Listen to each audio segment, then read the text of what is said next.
Olá amiguinhos e amigolas, sejam bem-vindos a mais uma review aqui no canal Rádio de Pilha Driver. Nessa época aí de festas, né, muita gente curtindo as festividades e eu, desde que saí de férias, tô na desgraçada da rinite. Então se você perceber aí uma narina meio entupida, uma voz meio fanha, não se importe, porque sou eu ainda, sou eu, menino Tanaka, tá bom? Tô por aqui fazendo as reviews do mesmo jeito, porque a rinite resolve atacar simplesmente nas horas que eu vou gravar, então não posso fazer muita coisa. Essa review atrasou principalmente por conta do projeto que eu tava de entregar um relatório e também por conta de outras reviews de outros temas que surgiram e faltou tempo para assistir o Ring of Honor Final Battle 2018. Esse evento aconteceu no dia 14 de dezembro de 2018, lá no Hammerstein Ballroom, e foi bem bacaninha. Então você já deixa aí o seu like antes de você curtir a review, tá certo? Você já deixa o seu like,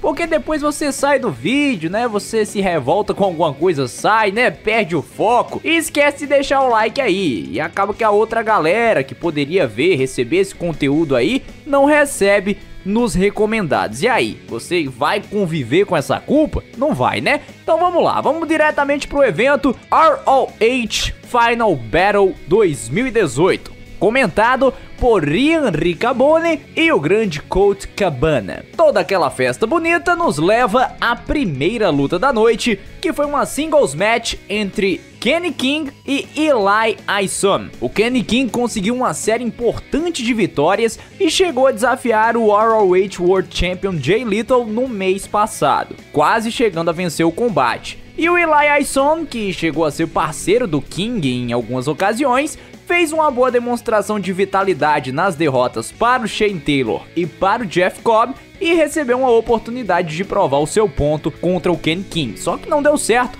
Kenny King venceu o Eli Isom por pinfall aos 9 minutos e 2 após aplicar um Royal Flush. Antes da luta, o Kenny King estava com o microfone perguntando o que o Eli estava fazendo no ringue e disse que a presença dele por ali era somente uma propaganda do dojo da Ring of Honor, mas a nova guarda era uma porcaria e o que era bom de fato era a velha guarda. E aí ele disse que o Eli só estava ali por ter tido algum brilho nos últimos tempos, mas que esse brilho perto dele no ringue era como uma vela diante do sol. Olha que beleza. E aí ele atacou o Eli com o microfone, o gong soou e rolou a luta. Foi uma luta bem legal pra abrir o show e eu gosto dessa dinâmica de veterano contra novato, e o Eli começou a lutar só no ano passado. E mesmo assim eu enxergo nele um bom potencial que pode ser lapidado, claro, né? Ele é rápido, e mais importante do que isso, ele pensa rápido. A gente percebe ele um pouco verde no próprio jeito dele se posicionar no ringue, mas isso aí é algo que vai evoluindo. Ele foi precipitado em alguns golpes, eu até acho que ele errou um golpe nas cordas e eles meio que improvisaram. A luta foi construída muito bem para gerar hit para o Kenny King, incluindo ele se negar a finalizar o Eli depois de um blockbuster.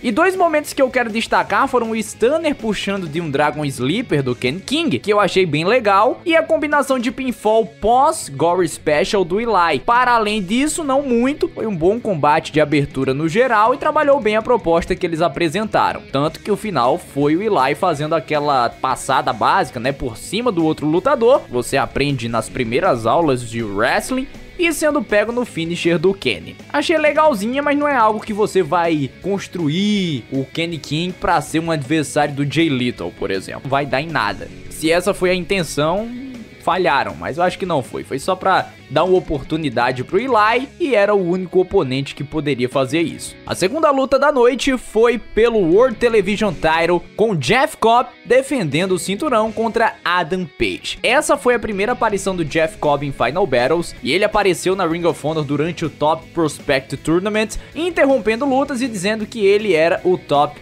Prospect. Na primeira luta oficial dele pela Ring of Honor, que aconteceu em setembro, ele derrotou o Punishment Martinez, que hoje tá no NXT, numa luta que só durou 2 minutos, né, menos de 2 minutos, e conquistou o TV Title. Desde então ele ganhou o PWG Bowler e reteve o cinturão contra vários nomes. Quando ele derrotou o Shane Taylor, o Adam Page apareceu para confrontá-lo e desafiá-lo para tentar finalmente conquistar um título individual. Seria o primeiro título individual da carreira dele. Só que não deu certo, o Jeff Cobb reteve o cinturão contra o Adam Page por pinfall, aos 13 minutos e 32 após aplicar 2 Tour of the Island. Essa luta foi o típico exemplo de luta que tudo deu certo. O público reagiu muito bem a tudo que estava acontecendo e a ação realmente foi muito boa. 2018 foi um ano maravilhoso pro Adam Page e o Jeff Cobb viveu grandes momentos também. E talvez essa tenha sido uma das grandes exibições da carreira dele. A luta começou tão intensa que o Cobb já pegou o Page, que pulou num Running Shooting Star Press do apron direto num suplex. Foi um dos grandes golpes da luta que teve alguma demonstração de plasticidade dos dois. O bom é que eles já têm uma grande química, então toda a intensidade que um tem, o outro também tem.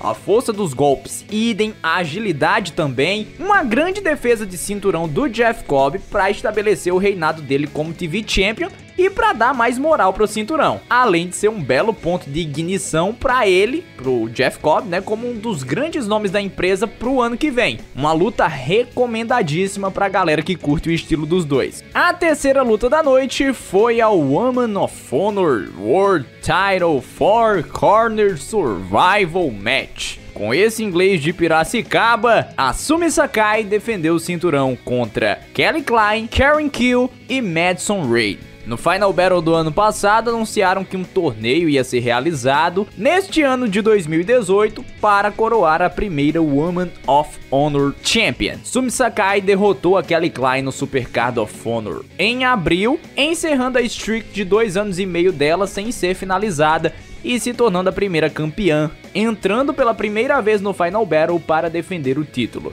Uma 4 Corner Survival foi marcada e lutas classificatórias foram realizadas, dando oportunidades para a veterana Madison Rayne, para a ousada Karen Kill e para Kelly Klein. Essa luta durou 13 minutos e 41 e a Kelly Klein se tornou a nova campeã, eliminando as 3 lutadoras. Primeiro a Karen Kill, depois de um K-Power, a Madison Rayne depois de se aproveitar de um Smash Mouth aplicado pela Sumi Sakai, e depois eliminando a própria Sumi Sakai com um Super K-Power. Eu não gostei dessa luta não, apesar de não ser de todo algo ruim. Elas trabalharam duro, só que faltou o cacife. Apesar de ser um momento bem especial, ter a primeira luta pelo título feminino na história de um Final Battle. Os nomes têm algum potencial e têm alguma qualidade, só que a luta foi absolutamente ok. Sem nada nem que eu possa destacar, além dos últimos minutos da Kelly Klein com a Sumi Sakai. Foi meio que uma revanche da luta que coroou a Sakai. Antes disso, lembrei, teve um momento que eu gosto de recordar, pelo menos em particular aqui, eu quero recordar, que foi a Karen Kill interrompendo um choke da Sumi Sakai na Madison Rayne. O que não faria sentido numa luta assim, só que logo depois ela colocou as duas num Boston Crab, meio que como uma questão de ego. Eu achei bem interessante essa ideia que eles trabalharam. O público em si reagiu bem mais aos golpes do que à luta em si. Uma boa mudança de ares, uma boa vitória da Kelly Klein para encontrar um rumo depois de ter perdido a streak de vitórias, sendo a segunda campeã agora do cinturão, com essa divisão completamente aleatória da atualidade. Bem, vamos para a próxima. Quarta luta da noite, Singles Match envolvendo Zack Sabre Jr. e Jonathan Gresham. Num segmento que passou no show semanal da Ring of Honor, o Jonathan Gresham disse que queria provar no Final Battle que ele era o melhor lutador técnico do mundo e fez um Open Challenge que quase imediatamente foi respondido pelo Zack Sabre Jr. O Gresham teve algumas performances excelentes neste ano, incluindo uma contra o Jay Lethal pelo Ring of Honor World Title. Sem dúvida pegou um desafio bem facinho, né, enfrentando alguém que ganhou a New Japan Cup contra o Naito, o Ibushi, o Sanada e o Tanahashi, só isso. Tanto é que ele foi derrotado, não conseguiu provar nada, perdeu a luta por pinfall aos 11 minutos e 52, quando o Zack Sabre Jr. conseguiu travar um European Clutch do Gresham e fazer o seu próprio. Alerta de spoiler do vídeo. Esse tipo de luta não é o tipo que agrada a todo mundo. Há um grande debate sobre o padrão de luta Zack Sabre Jr. e essa contra o Jonathan Gresham com certeza poderia servir para exemplificar do que é que a gente tá falando. O meu critério para analisar uma luta técnica é o quanto você consegue envolver o público usando as suas submissões, os seus golpes, porque isso é difícil. Só que o Gresham e o Sabre são tão rápidos que sempre que eu olhava o público tava vidrado. Transição por cima de transição, reversão contra reversão. Foi uma luta técnica que teve o público muito envolvido, teve uma escalada de violência nos últimos minutos e eu sinceramente gostei bastante, apesar de entender a galera que não gosta desse estilo. A minha sequência favorita, só pra ilustrar pra vocês, foi a seguinte: o Gresham tava aplicando um Octopus Hold, que o Sabre reverteu num knee bar, que o Gresham reverteu no seu próprio ankle lock, que o Zack Sabre Jr. tentou reverter num armlock, mas o Gresham bloqueou e fez uma tentativa de pin, e a sequência terminou com um PK do Sabre e uma contagem de 2. Uma grande exibição técnica de um pequeníssimo Gresham de 1,63 m, que tende a crescer muito no futuro, pelo menos em personalidade e nome. Será? Uma luta recomendada para os amantes do wrestling técnico e eu espero ver mais entre eles.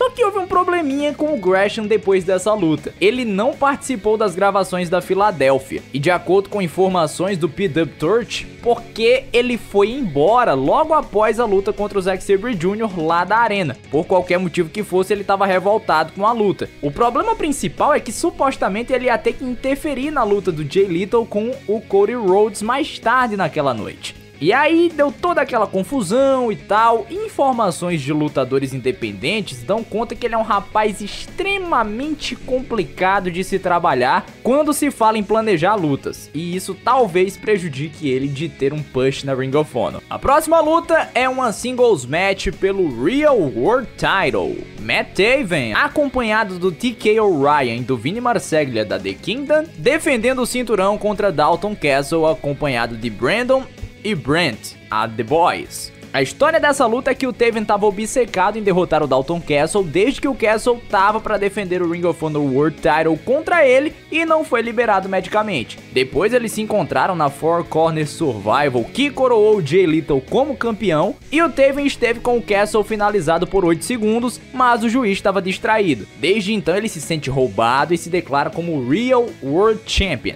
Durante a Tour Global Wars, mais recentemente, ele e o Vinny Marseglia atacaram os Boys impiedosamente até que o Castle apareceu. Só que ele foi atacado pelo TK O'Ryan, só que mais tarde naquela noite ele conseguiu derrotar o TK O'Ryan e aceitou o desafio, dizendo que o cinturão era falso, mas o fogo que o Taven acendeu nele era real. Uma pena porque o Matt Taven reteve o cinturão contra o Dalton Castle nessa luta por pinfall aos 15 minutos e 51 após aplicar um climax. A luta virou uma luta pelo Real World Title na hora, sim. Na verdade, pediram para anunciar na hora, e eu não gostei muito não. Eu concordo que todas as lutas devem ser tratadas com respeito e tal, mas meio que eles fizeram muita fumaça para pouco fogo. Por algum motivo eles acham que é relevante você persistir nessa ideia do título falso. A luta não foi ruim, só que eles colocaram interferência, criaram um caos que seria legal até para uma luta de duplas, só que tirou o foco da singles match. Eu não gosto desse tipo de filosofia de combate, principalmente quando ele é o maior combate do show até aquele momento. O Dalton Castle definitivamente não tá 100% e nem perto daquilo que ele foi no auge. Alguns pontos de destaque pra mim: o voo do Matt Taven direto de costela na barricada com certeza vai doer pelo resto da próxima semana, do resto desse ano vai estar doendo ainda. Algo meio desnecessário pra se fazer quando a luta é por um cinturão falso. E outra coisa que eu achei legal também foi o TK O'Ryan jogando um dos boys pra quebrar um pinfall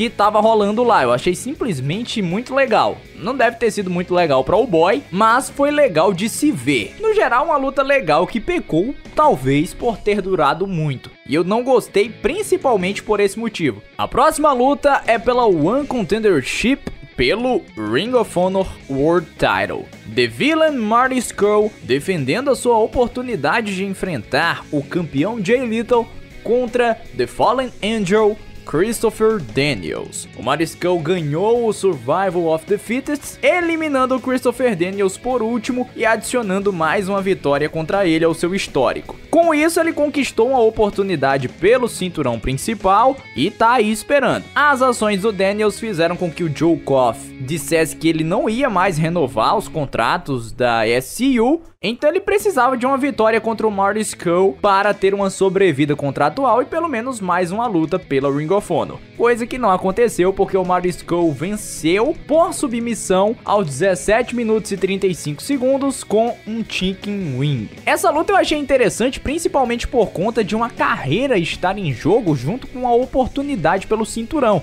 o que não é tão comumente visto. No aspecto técnico, a gente com certeza poderia esperar um material de qualidade, afinal, o Marty Scurll é muito bom e o Daniels tem os seus 25 anos de experiência. Não é pra todo mundo chegar e estar no nível técnico tão bom com essa idade, podendo ser útil pra qualquer plantel de wrestling aí do mundo. Foi nessa luta que o Scurll já usou a cuequinha com o Villain Enterprises e já entregou o que estava por vir nas gravações. Mas no geral foi uma luta bem construída, um começo até que um pouco lento, só que foi escalando pra um nível de emoção bem aceitável, principalmente porque uma vitória do Scurll não seria tão bem aceita, e já como ele é heel, isso fez bem para o personagem dele. Eu gostei da proteção que eles deram ao Chicken Wing, porque depois de trancado não teve mais jeito. Não posso dizer o mesmo da luta, porque rolou um Burning Hammer tratado como nada, mas isso foi pelo bem do espetáculo, porque o Daniels trabalhou bem a lesãozinha lá nos dedos, né? Que o Daniels acabe indo para algum lugar bom, e quanto ao combate eu vou avaliar como bom, só que faltou um pouco do público, que não estava reagindo tão bem quanto deveria para uma estipulação tão importante. Eles estavam cagando e andando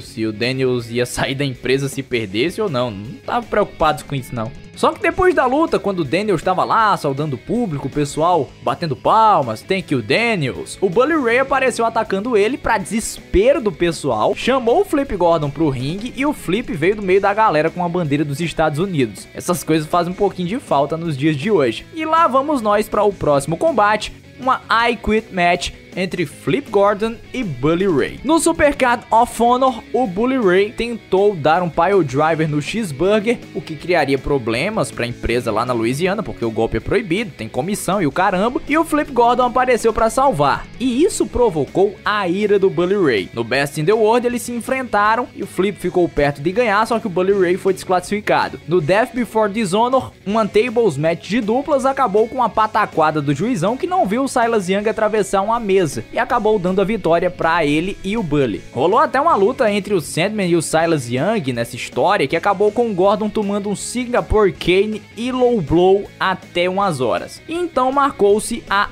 I Quit Match. Se a luta anterior tava com o público meio que dormindo, lógico que o Bully Ray conseguiria acordar a galera da Filadélfia. Ele tava em casa. O Bully é um dos caras que você precisa ter no plantel quando você quer ter reações do público. O cara pode não ser dos melhores lutadores, mas sem dúvida sabe passo por passo como colocar o público ali, ó, na palma da mão. E essa luta foi exatamente isso, uma completa confusão, como eram nos bons dias da ECW. E eu que faço a história da ECW me senti vendo um show do auge da empresa, com o Bully Ray matando a galera de raiva. De certo modo, tudo que aconteceu na rivalidade foi trabalhado durante o combate, que foi exatamente como tinha que ser. A Ring of Honor aparentemente tem boas pretensões para o Flip, e a luta deu alguns pontos de personalidade para ele. Para quem tem a incrível presença, que pode até ser comparada à da mesa que estava sendo coberta lá pelo Silas Young, um combate e uma rivalidade contra o Bully Ray sempre são positivos. E esse payoff foi justamente o necessário, porque o Flip tinha se recusado a dar I Quit de maneira similar nos shows semanais.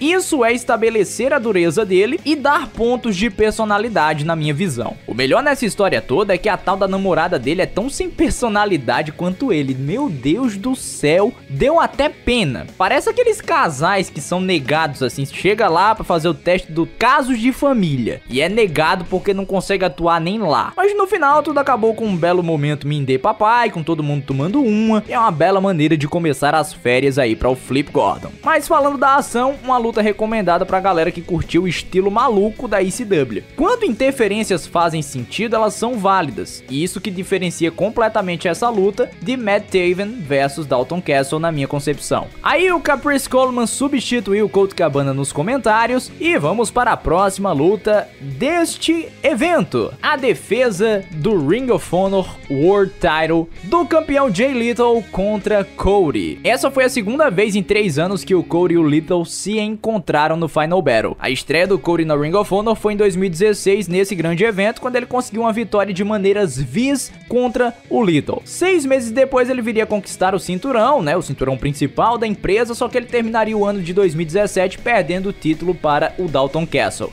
Desde então ele se preocupou mais com o Kenny Omega, o All-In, inclusive que ele conquistou o NWA World Heavyweight Title do Nick Aldis, e depois disso conquistou o IWGP United States Title, o Ring of Honor World Six-Man Tag Team Title, mas jamais tornou a ser Ring of Honor World Champion. E o Lethal, por outro lado, é o campeão que tem pretensões de entrar no grande evento do Madison Square Garden como campeão. Ele é o segundo maior campeão da história da Ring of Honor, perdendo em dias apenas para o Samoa Joe. E continuará aumentando seus dias porque venceu o combate por submissão aos 23 minutos e 46 segundos após trancar um Figure 4 Leg Lock. Eles tentaram muito fazer dessa luta um clássico, mas eu não sei se a gente pode dizer que foi. Primeiro você faz uma luta voltada para vender uma lesão, o que de fato aconteceu, mas no meio disso tudo, você faz um completo de um overbooking. Interferências da Brandi com o ombro de aço dela, derruba o árbitro, usa cinturão, tem simulação de screwjob com Adam Page, teve de tudo para aumentar desnecessariamente o hit no Cody Rhodes, que já conseguiu fazer o público virar contra ele ali na promo antes do combate, que ele disse que se amasse mesmo a galera, ele ia fazer o evento do Madison Square Garden. Eu gosto do Jay Lethal em grandes lutas e da intensidade dele, só que essa luta foi desnecessariamente longa, apesar de eu gostar de como eles prosseguiram na ideia de trabalhar a lesão do Cody para fazer ele perder por causa disso, apesar de todos os pesares. Agora o Jay Lethal tem 825 desafiantes, depois da luta apareceram Marty Scurll, Nick Aldis, passou lá pelo nosso querido Robinson Anjinho, também conhecido como Cody Rhodes,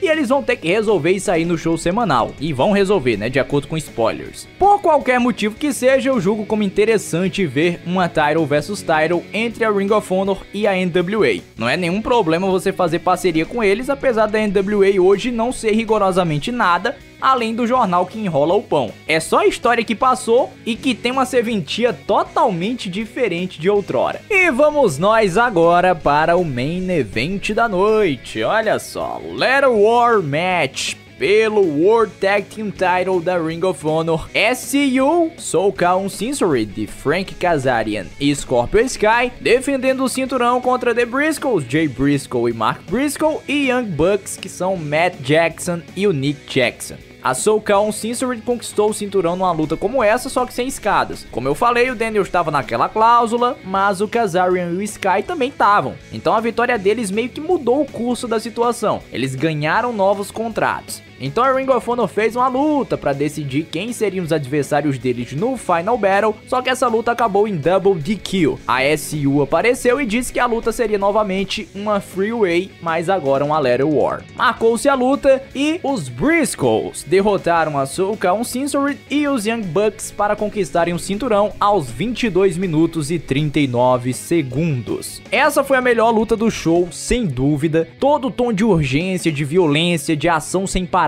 foi tudo muito bem trabalhado. Cada time com as suas nuances, alguns teasers aí para a própria história da Elite, com a Marreta, por exemplo, não era de se esperar menos de uma Ladder War e eles corresponderam grandemente. Apesar de eu achar vários spots interessantes e clássicos, um que eu achei bem legal e inovador foi o Slingshot Assisted Cutter em cima da mesa, se é que nós podemos chamar assim, né, do Kazarian, com a ajuda do Scorpio Sky no Mark Briscoe. A execução não foi das mais legais, mas a idealização do golpe foi muito legal. Iniciar o 10º reinado dos Briscoes dessa maneira foi bem bom, e agora o que nos resta é aguardar o que deve acontecer com a SCU e os Young Bucks, mas aparentemente não teremos mais nada deles na Ring of Honor. Não por agora. Público intenso, sangue, 1 milhão de golpes diferentes, tudo isso faz com que o combate mereça o prêmio de melhor luta da noite. Fazendo uma análise geral do evento, foi um show que não teve nada de ruim, o que já é por si só um ponto positivo, mas o prêmio de pior luta da noite fica para a luta pelo título feminino, que elevou a divisão feminina do nada para lugar nenhum. É sério, invistam o mínimo que seja, porque os nomes são deprimentes dessa divisão. E não de ruins, mas deprimentes de não significarem nada. A melhor performance da noite pra mim fica pro Jeff Cobb, seguido de perto pelo Bully Ray e pelo Jonathan Gresham. E a performance engloba vários fatores que vão além do ringue, não é simplesmente a melhor performance dentro do ringue. E a pior performance, por outro lado, fica para a namorada do Flip Gordon. sem dúvida o ser humano mais sem sal que eu já tive o prazer de conhecer. Recomendo reservar um tempo aí ao menos para Jeff Cobb vs Adam Page, Flip Gordon vs Bully Ray, Zack Sabre Jr. vs Jonathan Gresham e o Main Event. O resto simplesmente esteve aí. No geral, vale a pena você assistir tudo, é um evento que você não vai perder tempo em assistir do começo ao fim, beleza? Aguardo vocês nas próximas reviews, eu sei que essa ficou um pouco longa, mas ficou bem detalhado. O evento teve 4 horas, então por isso que foi meio longuinha essa review, mas eu contei também a história dos combates, é isso aí. Se vocês gostarem desse molde de contar história, ou se não gostarem, deixa aí nos comentários que a gente vai estar analisando seu feedback, beleza? Tchau, tchau, galera! Fui!